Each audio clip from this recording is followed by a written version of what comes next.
Nós temos hoje a tarefa de falar sobre um tema que muitas vezes suscita dúvidas, questionamentos, os mais diversos. A influência dos espíritos em nossa vida é algo que ao longo de séculos e séculos, milênios, foi estudada, analisada, contemplada pelas mais diversas civilizações.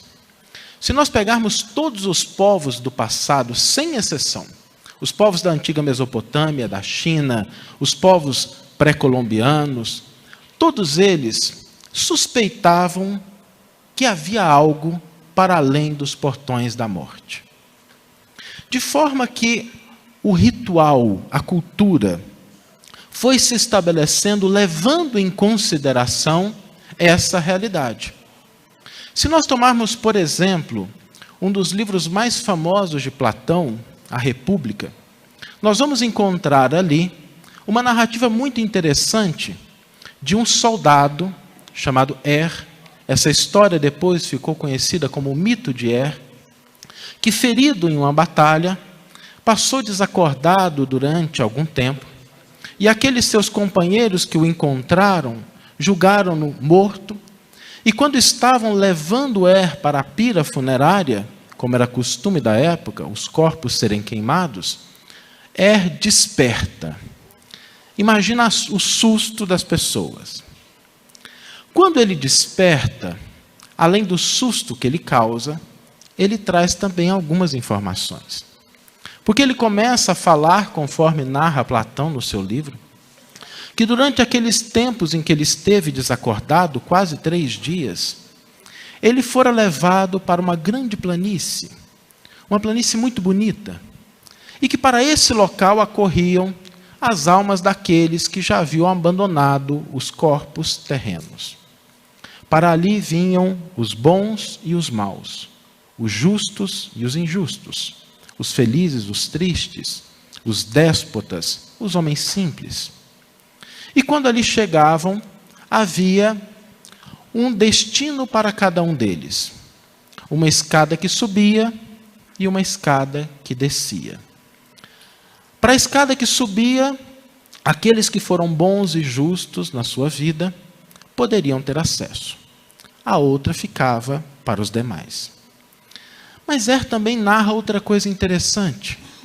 Ele diz que após um ciclo de 1000 anos, todos aqueles que ali chegavam, retornavam para aquele lugar, faziam uma fila e começavam a se vincular novamente a outras oportunidades reencarnatórias, a outras vidas.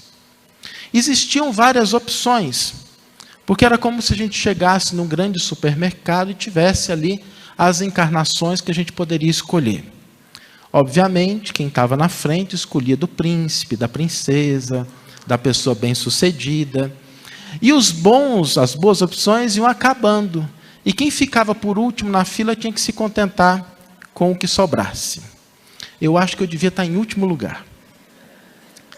Mas essa narrativa é interessante porque ela nos mostra que os povos do passado reconheciam a existência da vida após a morte. Lidavam com essa realidade. O ser humano, depois que ele abandona o corpo de carne, o que se torna? Será que é somente um fantasma, como a gente vê? Ou alguém que perde o contato com aqueles que ele ama? Que perde a ponte de acesso à realidade que outrora ele viveu? Ou será que aqueles que partiram, de alguma forma, voltam a influenciar aqueles que aqui estamos? A verdade é que todas as culturas tinham alguma forma de interação entre esses dois planos da vida. Daí surgirem os diversos mitos, os deuses, os oráculos, que eram consultados na antiguidade acerca do destino das pessoas, das atividades que empreenderiam. Mesmo no seio do povo hebreu, nós podemos encontrar ali as manifestações e interações desses dois planos da vida. Era comum, na época do Antigo Testamento, especificamente na época de Moisés, que as pessoas consultassem os chamados mortos. Mas quando não se trata essa realidade com a devida responsabilidade, entendendo os mecanismos e leis que regem essa interação, os problemas naturalmente surgem. Porque às vezes a gente se dirige a esses que nós julgamos somente pelo fato de terem desencarnado um poder que eles não possuem, de entender daquilo que nos compete melhor do que a gente mesmo. E no passado, como no presente, as perguntas ainda se dirigem a essas entidades como se elas fossem dotadas de uma ciência, de uma inteligência extra-normal, sem a gente fazer o devido filtro para entender o que é que de fato nós podemos filtrar de bom. Na época do Antigo Testamento, nós vamos encontrar Moisés entendendo essa dificuldade da criatura encarnada de lidar com esses ensaios, com essas orientações do plano espiritual, proibindo a comunicação entre mortos e vivos. Aqui há algo interessante, porque Moisés se proibiu, é porque era possível. Alguém se daria ao trabalho de proibir algo que não é possível? Algum legislador estabeleceria uma lei proibindo algo que é impraticável para qualquer pessoa? Não. Só se proíbe aquilo que é possível. Alguns séculos depois, com o amadurecimento do senso espiritual e, sobretudo, com a chegada de Jesus, que nos traz a realidade da vida após a morte, de um reino vindouro, e que recoloca a nossa consciência na posição de abarcar aquilo que nós realmente somos e não aquilo que nós estamos. Porque se nós somos só os corpos de carne, somos muito poucos.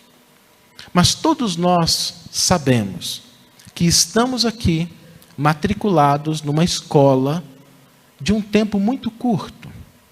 Uma existência humana passa muito rápido. 60, 70 anos passam voando. E quando nós deixamos essa escola, nós retomamos aquilo que de fato nós somos: espíritos imortais. Num processo de aprendizado que envolve as duas fases de encarnado e desencarnado, de reencarnante, de desencarnante.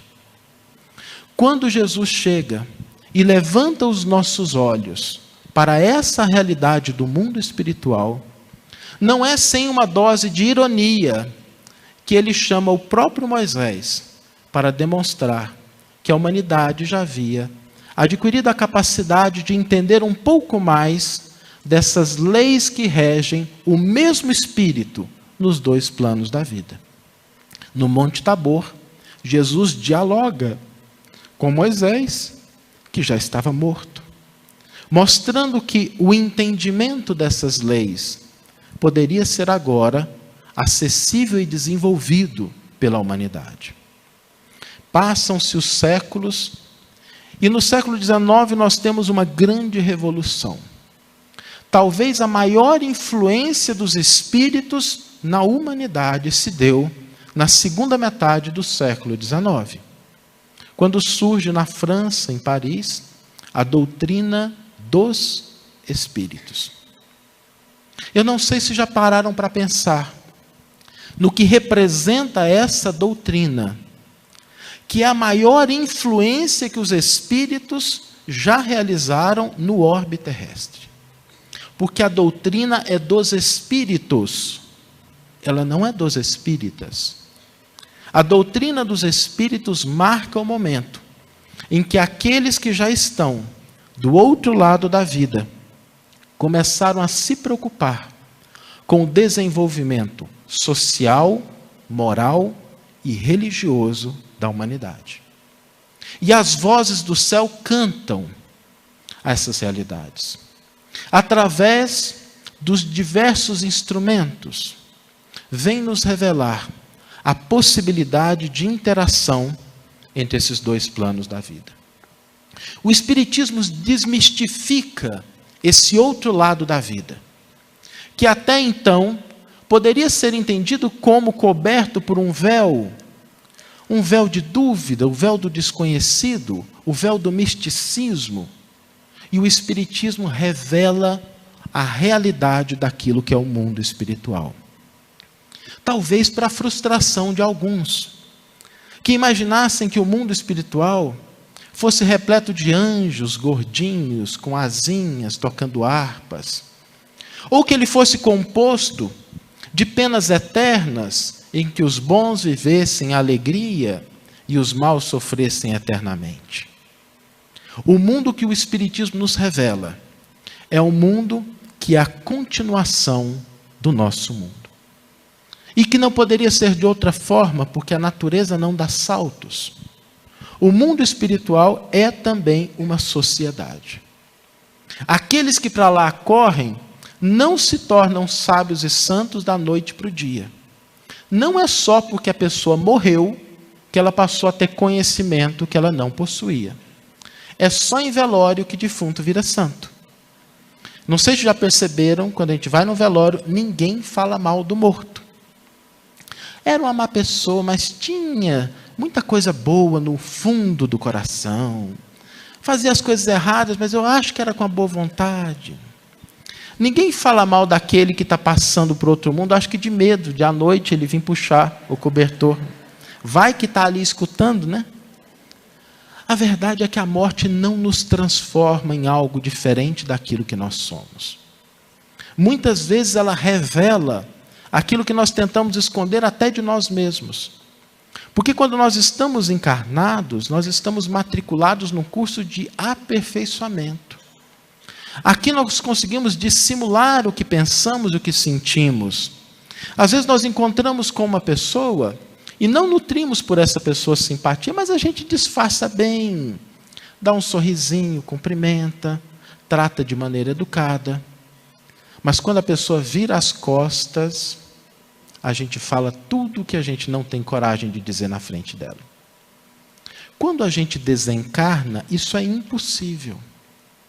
Porque a 100 metros de distância, nós começamos a nos influenciar e nos sintonizar. Por isso é importante a gente se disciplinar aqui e agora.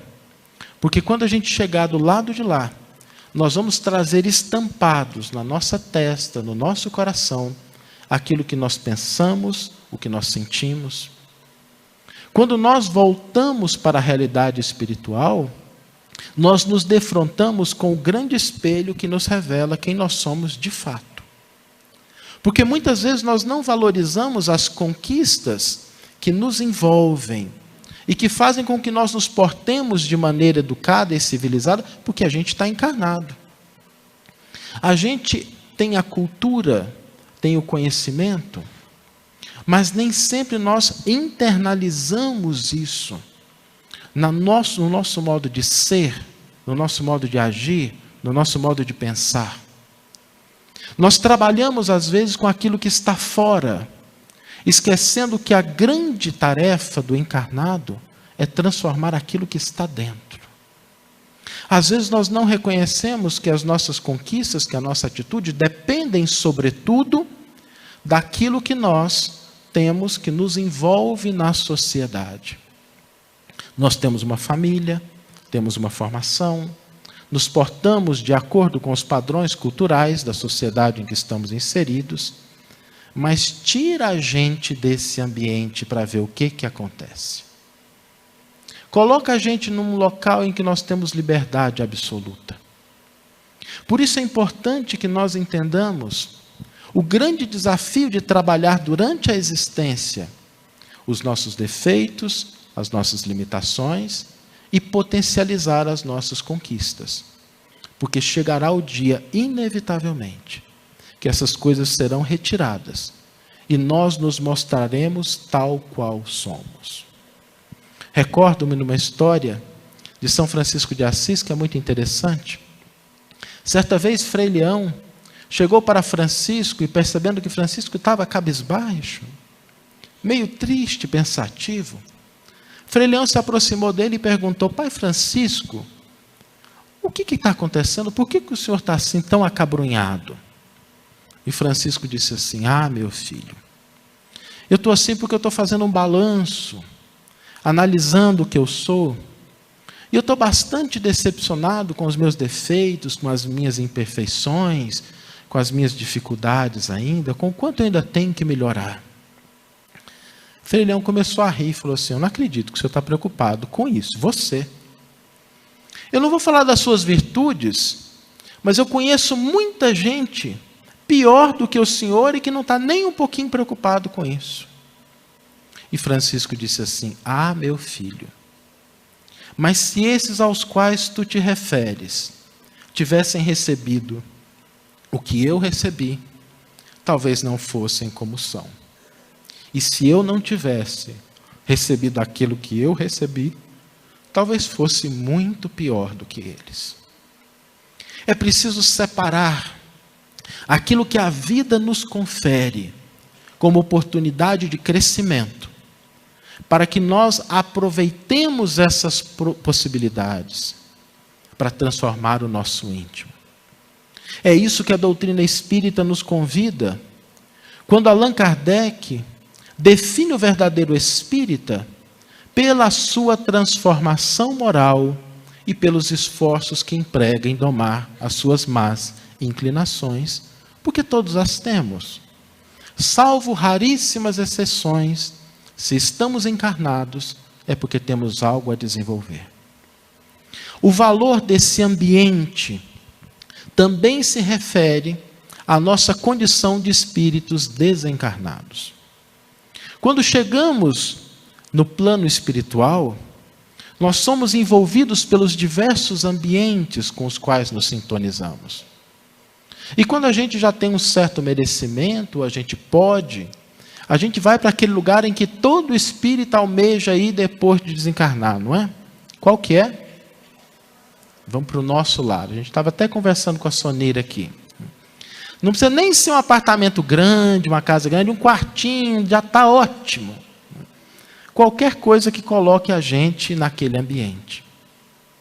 E nosso lar é um ambiente extraordinário, para que nós continuemos esse processo de equilíbrio das nossas forças internas. Porque quando nós dependemos somente das questões externas e não edificamos no íntimo dos nossos corações essa verdadeira força, os valores e virtudes, que muitas vezes a gente até conhece, mas que a gente só fala porque isso alcançou o nível da nossa intelectualidade, mas ainda não alcançou o nível do nosso sentimento. Nós podemos ser tomados de algumas surpresas. Há um caso muito interessante na obra de André Luiz, em que um dos trabalhadores de nosso lar, que lidava com os jovens, que orientava as pessoas, alguns que ali chegavam, ou às vezes mais experientes, procuravam esse espírito para pedir conselho, para pedir orientação em nosso lar. Certa vez esse espírito é convidado para realizar uma missão na Terra, e nessa missão ele encontraria a sua família. E quando ele sai de nosso lar, chega na Terra, ele encontra o genro em um bordel. E encontrando o genro no bordel, esse espírito, que lá em nosso lar era um instrutor, era alguém respeitado, era alguém benquisto, começa a fazer o quê? Começa a esmurrá-lo. Esqueceu até que estava morto. Ficou tão desorientado que esqueceu que tinha morrido. Naquele momento em que ele é colocado num ambiente diferente daquele que o auxiliava a manter o equilíbrio, ele mostra a sua fragilidade. E naquele ambiente, o choque energético da sua ira, do seu ódio pelo genro é tão grande que ele perde a consciência. E é socorrido por uma senhora desencarnada, que trabalhava naquele local, auxiliando encarnados e desencarnados que ali viviam. O que nos remete a essa grande realidade do intercâmbio entre os dois mundos, o auxílio recíproco. A oportunidade de nós darmos a mão para aqueles que estão do lado de lá, para que nesse processo de intercâmbio nós consigamos nos melhorar. Porque a doutrina espírita não se refere somente aos fenômenos mediúnicos. O codificador já nos dizia: engana-se quem acredita que a força do espiritismo está nos fenômenos que ele explica o que ele pode dar causa. A sua força está na sua filosofia. A filosofia que analisa fenômenos, fatos e informações, que convida ao raciocínio e que nos chama para uma mudança de atitude perante aquilo que nós somos, perante o próximo. A partir da doutrina espírita, a morte já não é mais um desconhecido. Ela é a outra face da mesma moeda. Ela não é tão diferente, porque nós vamos começando a perceber que as mesmas leis que regem o mundo material também se aplicam no mundo espiritual.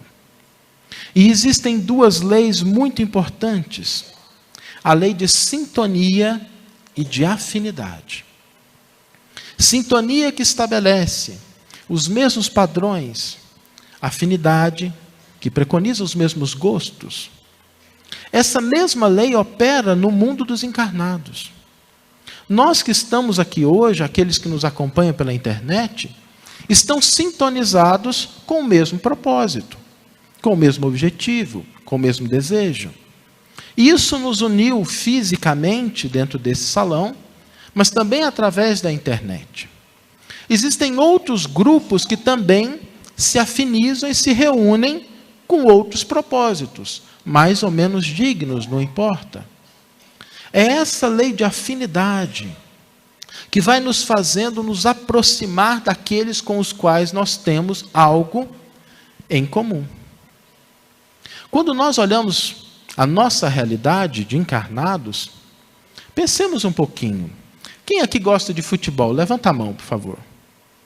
Algumas pessoas gostam de futebol. Vocês têm amigos que também gostam de futebol? É natural, não é? Quem gosta de música aqui, levanta a mão. Quem gosta de música tem amigos que gostam de música também? Por quê? Porque nós vamos nos afinizando com aqueles que compartilham dos nossos mesmos interesses, dos nossos mesmos gostos. É natural que essa atração, essa similaridade, vá aproximando as pessoas. Essa é uma lei que existe no plano dos encarnados. Apesar de que aqui nós temos algumas limitações. Porque se nós queremos assistir um jogo de futebol junto com um amigo, ou se a gente quer ouvir uma música junto com o outro, nós precisamos nos deslocar fisicamente. A matéria impõe limites. O plano espiritual não tem os mesmos limites. O processo de sintonia com os espíritos desencarnados não tem as mesmas restrições e limitações que existem com os encarnados. Nós podemos estar aqui agora e no momento em que o evento terminar, a gente passa por aquela porta e a gente sintoniza com um espírito em depressão do outro lado do planeta. E a gente entra em contato com ele e ele não demora nem alguns segundos para chegar perto da gente. Da mesma forma, nós podemos manter o nosso padrão vibratório e sintonizarmos com espíritos que querem a nossa felicidade, o nosso sucesso. O problema não é da influência, que é uma lei universal, mas do que nós fazemos com a nossa mente. Aonde nós posicionamos o nosso sentimento e o nosso pensamento. Porque todos nós estamos, a todo momento, conectados com o plano espiritual. Já dizia o apóstolo Paulo: há uma nuvem de testemunhas que me seguem. Esse processo é um processo que cada vez mais vai ganhando espaço na nossa sociedade humana. O intercâmbio e a sintonia, que vão estabelecendo para nós um grande desafio. com o que nós estamos sintonizando. Com o que nós estamos sintonizando. É para isso, gente, que existe centro espírita, igreja católica, igreja evangélica, templo budista. Para que nós exercitemos essa capacidade de sintonizar com algo melhor do lado de lá. Todos esses locais, respeitáveis e dignos, são locais de treino. É mais ou menos como a academia do espírito. Porque quando nós estamos nesses ambientes, não sei se já perceberam, mas a nossa postura muda, não muda? Tem uns que mudam até de voz. Fala diferente, fica mais calmo. Ali dentro é treino. Porque a gente chega, encontra as pessoas, se cumprimenta, chama de irmão. Alguém pisa no pé da gente, não tem problema, já está desculpado. Deixa pisar no nosso pé quando a gente está no trabalho. Deixa alguém fazer alguma coisa quando a gente está no ambiente de casa. Que, aliás, é um grande desafio. Porque a gente, com os nossos familiares, a gente é como a gente é mesmo, né? E aí é que surge o problema. Diz um amigo meu que um bom exercício seria a gente tratar parente igual amigo. Porque aí a gente estabeleceu outra forma de relação. Quando nós estamos dentro desses ambientes, nós vamos treinando a nossa frequência vibratória, a nossa frequência de sentimento. Porque é isso que vai determinar a nossa morada espiritual. Se alguém quer ir para nosso lar, comecemos agora a estabelecer os padrões de vibração para conseguir ir para aquele local. Porque o problema da nossa morada espiritual não é de geografia, é de sintonia. Quem determina o nível da influência espiritual é o encarnado. Mas Saulo, está escrito lá no Livro dos Espíritos, na questão 459, quando Kardec pergunta, influenciam os espíritos em nossa vida? Está escrito lá, que muito mais do que imaginais, de ordinário são eles que vos dirigem. Como é que é o encarnado que define? É porque a gente às vezes esquece que o Livro dos Espíritos é um livro dos Espíritos. Cada questão está posicionada para aclarar determinados assuntos. E quando Kardec recebe essa resposta, ele vai desenvolvendo o raciocínio, para entender de que natureza é essa influência. Por que os espíritos infelizes nos influenciam para o mal? E os espíritos respondem, para que sofrais como eles sofrem. E Kardec pergunta, Kardec é de uma astúcia intelectual, e isso os torna mais felizes? Não. Mas faz com que eles não percebam a felicidade do outro. Muito diferente da gente encarnado, não é? Alguém já teve um vizinho que comprou um carro novo? Ou alguém que conseguiu uma namorada, que conseguiu uma promoção, que está com bastante dinheiro? Como é que a gente olha para essas pessoas? Eu sei que não aqui. Vamos fazer um exercício teórico. A gente olha para aquilo e fica feliz. Ou a gente olha para aquela pessoa que parece que está muito bem financeiramente e pergunta assim, o que está fazendo de errado? Como é que é o nosso olhar para aqueles que estão, entre aspas, com uma felicidade aparente melhor do que a nossa? Quem nunca acordou bem depois de olhar no Instagram aquela moça linda, bela, alta e magra? Não se sentiu pior? Quando nós olhamos o outro nessas circunstâncias, e nem sempre nós nos damos conta de que por trás das carinhas felizes no Facebook, no Instagram, existem dores atrozes, que a selfie e que os filtros não conseguem eliminar? Quem consegue olhar para essa felicidade e se sentir bem também? Por isso é que tem espírito desencarnado que gostaria que a gente ficasse pior do que o que a gente está. Porque coloca todo mundo pelo mesmo nivelamento. Mas o processo não é determinado pelo desencarnado. O processo ele sempre começa num desvio e num desequilíbrio do encarnado. Somos nós que estabelecemos as vias de acesso dos encarnados àquilo que nós trazemos dentro da alma.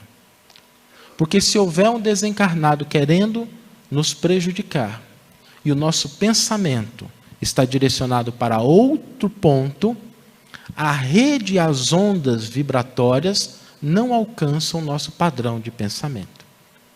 Em linguagem popular é o seguinte: praga de urubu não pega em beija-flor. Se nós temos um padrão de pensamento equilibrado, a nossa sintonia não é alcançada pelos espíritos que querem nos direcionar para os equívocos da vida.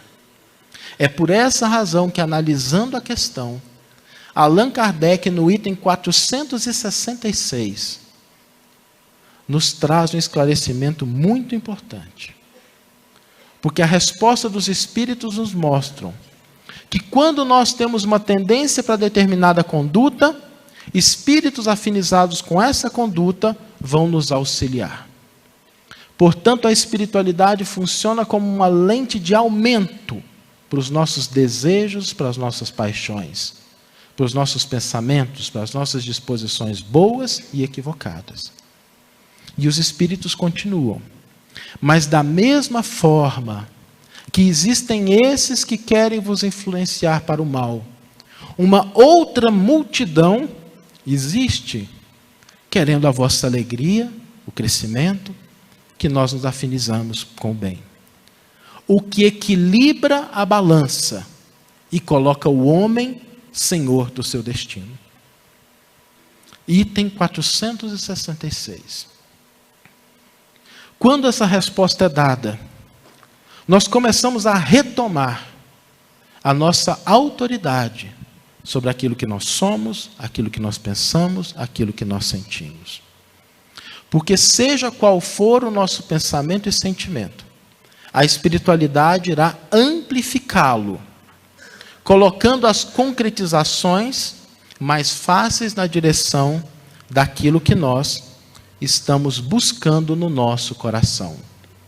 Já dizia Jesus: aonde estiver o teu tesouro, aquilo que tu valorizas, aí estará também o teu coração. Quando nós entendemos essa realidade, nós começamos a perceber o grande desafio que nós temos, primeiro perante nós mesmos, de restabelecer aquilo que nós queremos de influência positiva na nossa vida. E o caminho começa pelo autoconhecimento. Quem nós somos? Quem nós somos de fato? Sem se exaltar, mas também sem se menosprezar. Adquirir aquela autoconsciência de quem se sabe em processo de aperfeiçoamento, mas que também já tem conquistas. Um dos maiores fenômenos de interferência negativa da espiritualidade começa quando nós alimentamos em nossa mente o autodesprezo, aquela falsa humildade que nos coloca na posição não de humildes, mas de coitadinhos, o que é muito diferente. A pessoa chega para a pessoa e fala assim: escuta, mas você poderia fazer determinada atividade dentro da casa espírita? Quem sou eu? Tão imperfeito assim, para fazer uma atividade dessa. Como se a gente tivesse que ser perfeito para trabalhar, e não trabalhar para se aperfeiçoar. A pessoa humilde verdadeiramente, ela reconhece as suas limitações, mas ela também entende dos seus potenciais. Ela sabe daquilo que ela pode já concretizar. E quando surge a oportunidade e ela se sente ainda incapaz de realizar, ela pede ajuda para fazer. Porque é através dessas atividades que nós vamos crescendo. Autoconhecer-se significa nós começarmos a nos amar. Nos amar como somos. Para que nós consigamos também amar o outro. Porque é impossível amar o próximo mais do que ama-se, do que a própria pessoa se ama. Já dizia a regra áurea: ama o teu próximo como a ti mesmo. Se eu não me amo, se eu não me respeito, se eu não me conheço, como amar o próximo? E aqui vai um recado para aqueles que estão começando a vida conjugal. Se alguém chega para você e diz assim: eu te amo mais do que a própria vida, cuidado. A hora que a conta chegar, ela pode ser muito alta. Ninguém ama o próximo mais do que ama a si mesmo. Esse é o primeiro desafio, quando nós entramos na reta do autoconhecimento. O segundo desafio é lidar com a realidade tal qual ela é, e não como a gente gostaria que ela fosse, ou como a gente imagina que ela é. Aceitar a realidade como posta com as suas características.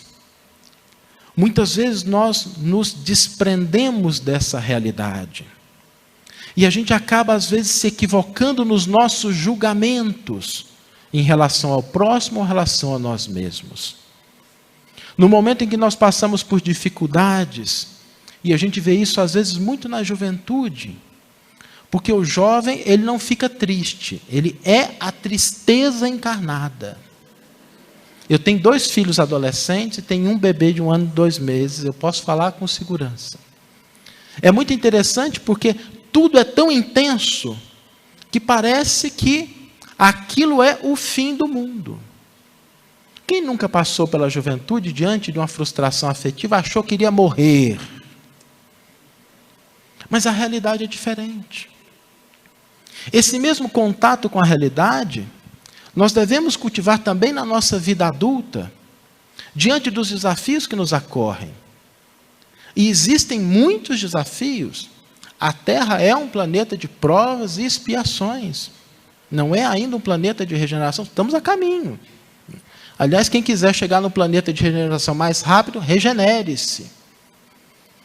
Eu estava uma vez conversando com alguns presidentes de casas espíritas, e um deles me perguntou assim: Saulo, você acha mesmo que nós estamos caminhando para um planeta de regeneração? E eu devolvi a pergunta para ele dizendo: mas por que você está preocupado com isso? Ele disse: mas é porque eu não estou vendo as coisas melhorarem. Eu falei: não se preocupa não. Melhora você, porque tem 1 bilhão de planetas de regeneração no cosmos.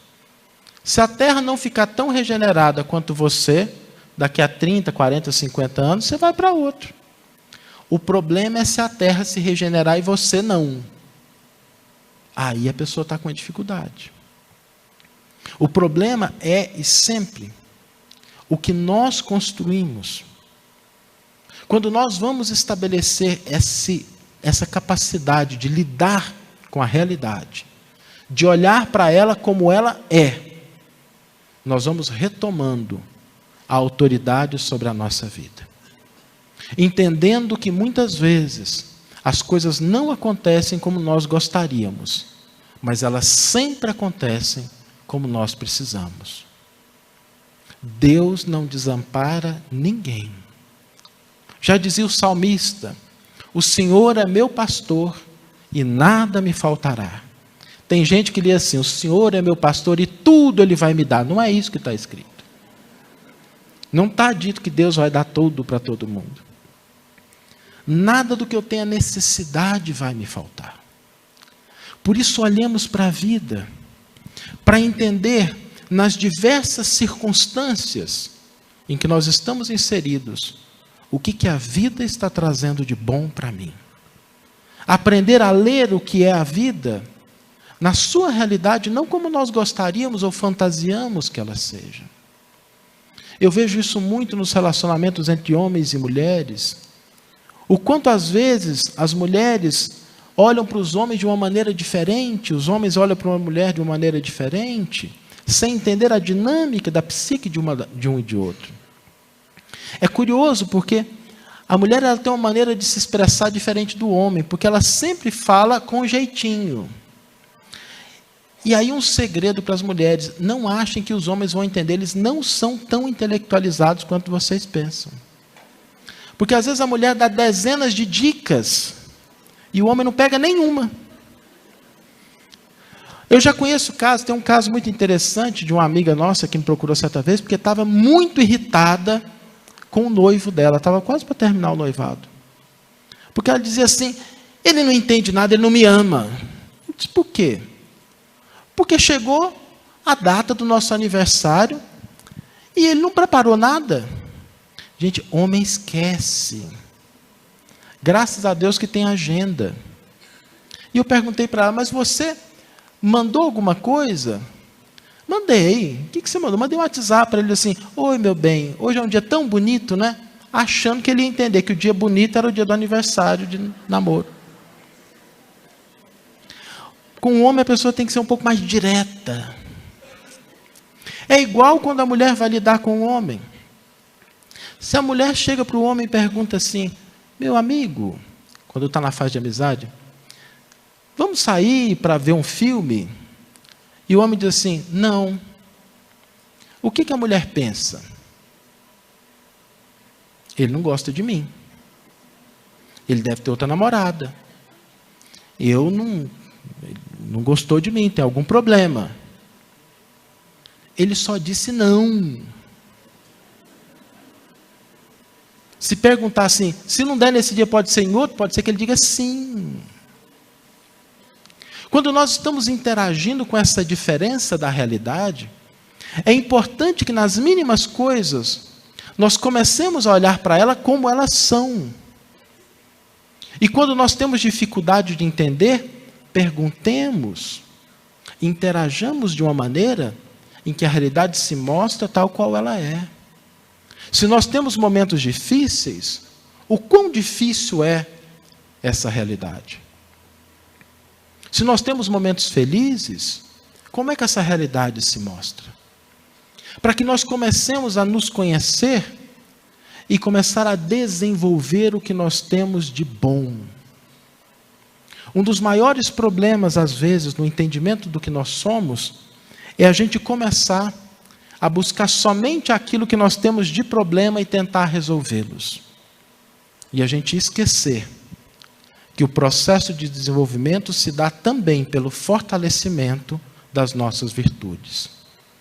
Às vezes, algumas coisas nós não damos conta de resolver. E quando a gente não dá conta de resolver, a gente deixa aquilo na lista e a gente começa a trabalhar com o que a gente consegue realizar.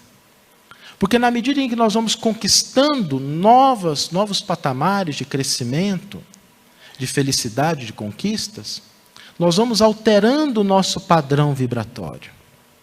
E quando nós vamos focando somente nos nossos defeitos, nas nossas imperfeições, a gente vai desfocando esse padrão de vibração para outra faixa de frequência, e as influências espirituais surgem inevitavelmente.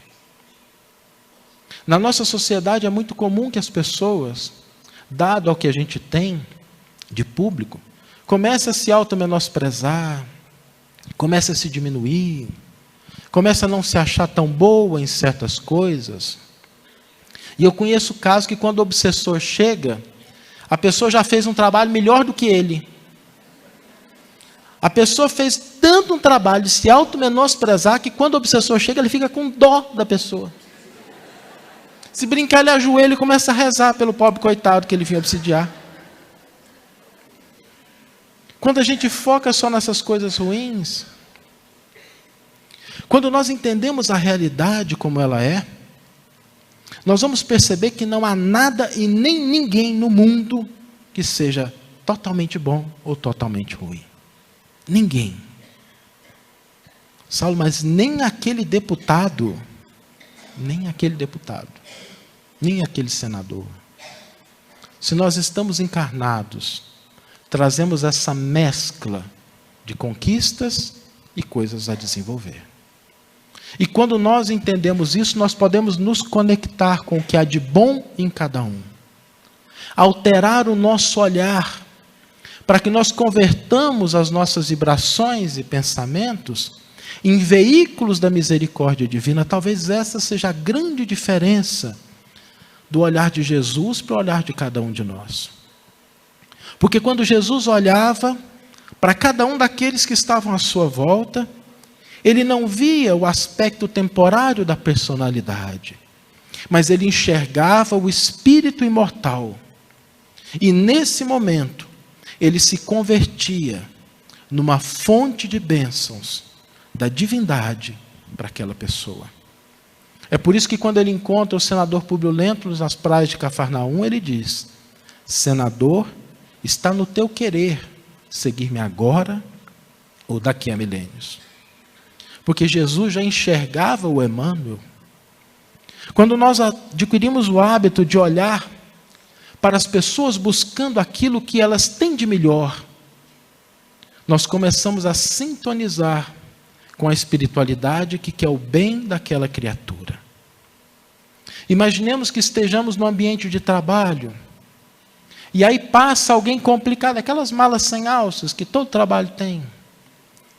E a gente, na hora de interagir com essa pessoa, a gente começa a pensar assim: poxa, mas que fulano chato, que pessoa desprezível, como é ruim estar na companhia dela.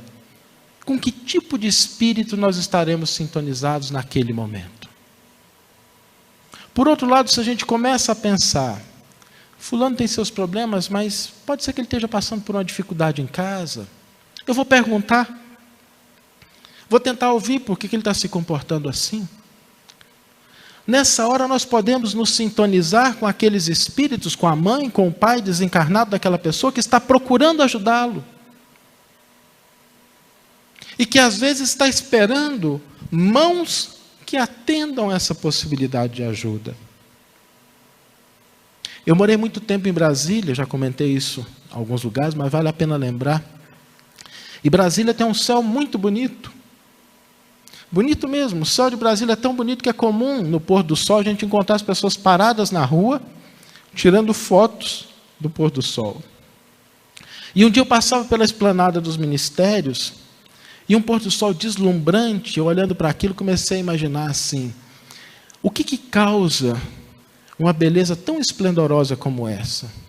E me veio na mente que aquilo só pode ser causado pelas vibrações boas dos brasileiros para as pessoas que trabalham lá nos ministérios, não é?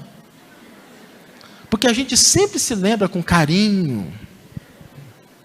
Imaginemos que algumas daquelas pessoas que estão temporariamente investidas do poder dependessem de uma oração para, no momento de uma decisão, de uma atitude, seguir o caminho certo ou o caminho errado. Quando nós estabelecemos esse padrão de vibração, nós começamos a entender que o problema das bênçãos divinas não está na limitação de Deus. Deus é Senhor do universo infinito. E o infinito, gente, é muito grande. Não faltam bênçãos. Não faltam oportunidades. Não faltam caminhos. O problema não está naquilo que a divindade coloca à disposição. Está na capacidade que nós temos de sermos veículos dessas bênçãos. Emmanuel nos diz: o problema não é da divindade, cujo rio de bênçãos passa de maneira caudalosa pelo mundo. A questão é no recipiente que o encarnado traz. Ampliemos esse recipiente, que sobretudo é o nosso coração, e nós vamos começar a perceber as bênçãos que podem fluir, porque do lado de lá existem espíritos comprometidos com o progresso da humanidade, comprometidos com o progresso das coletividades e dos indivíduos.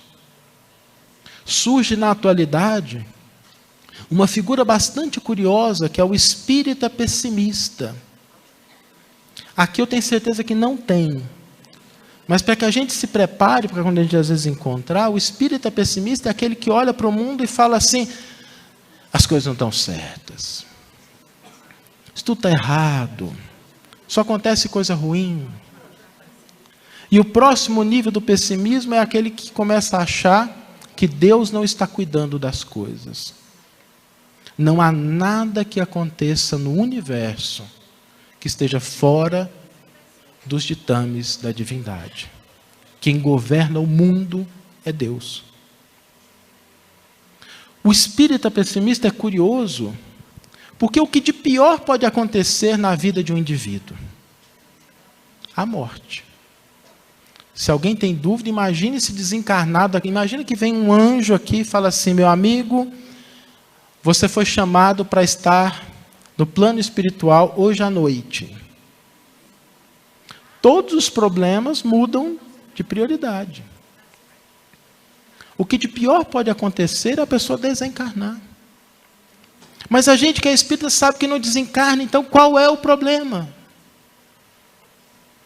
Por que ceder espaço ao pessimismo, que mina as nossas possibilidades de construção, de edificação no bem? Por que ceder espaço ao desânimo, quando nós ainda podemos realizar alguma coisa?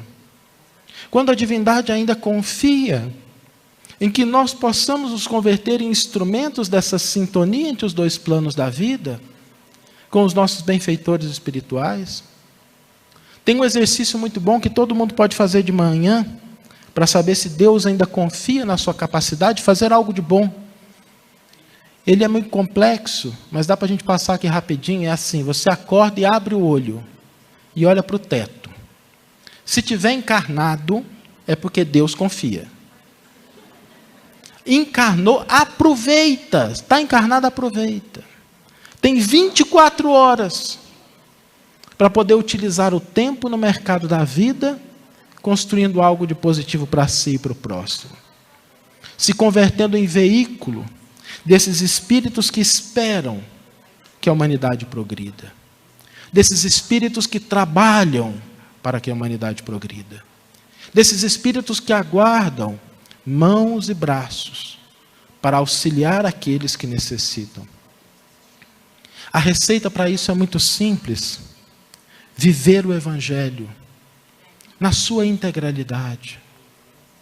Quando nós falamos em viver o Evangelho, não significa se tornar santo da noite para o dia, mas significa compulsar as páginas dos ensinos de Jesus e converter uma pequena coisa numa mudança de atitude para melhor.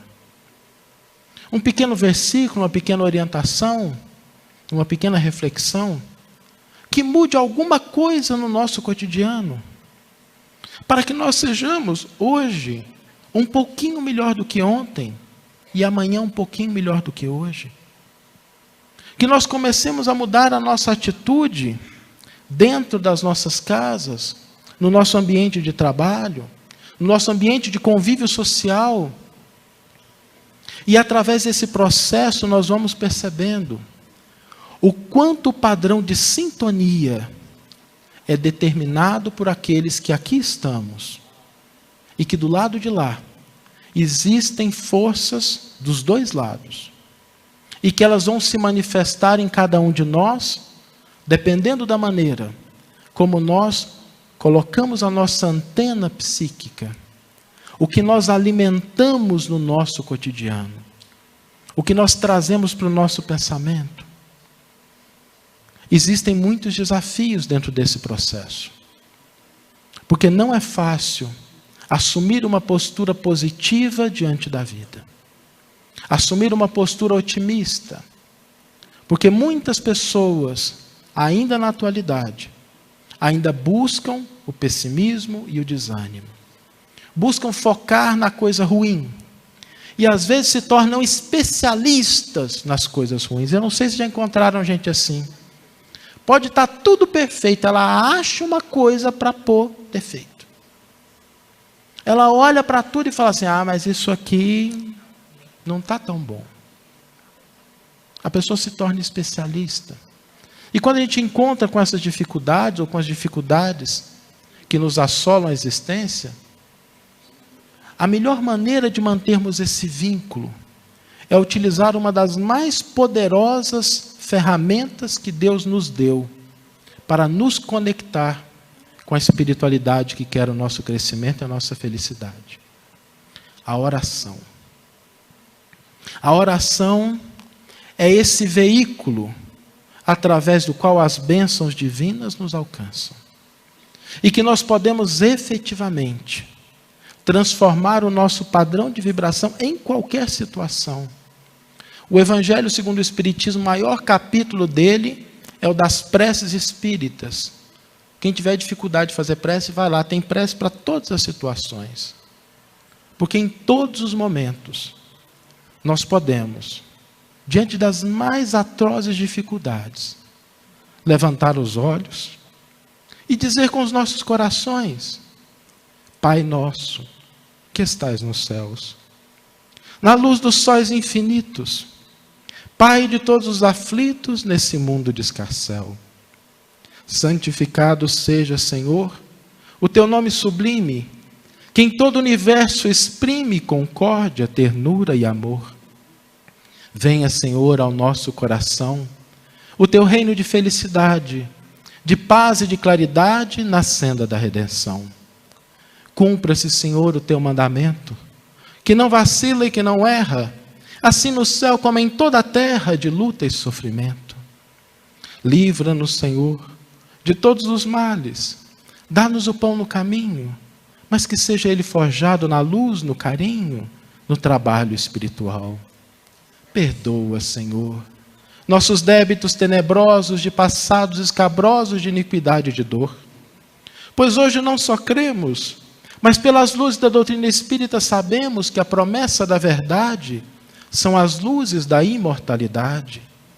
Teve fim a escura morte, que de fato é vida de outra sorte. Não mais uma noite escura na eternidade, mas dia de sublime claridade. Auxilia-nos, Senhor, também, no exercício do sentimento cristão, a amar todo e qualquer irmão, mesmo aquele que caminha longe do bem. Pois sabemos que quem sofre, quem erra, quem reclama, quem se desespera, chegará também à perfeição pela lei da reencarnação. E ao nosso Mestre Jesus, modelo e guia de toda a humanidade, exemplo de doação e de bondade, rogamos, despeça-nos, Senhor, hoje e sempre, nas bênçãos de tua luz. Muito obrigado.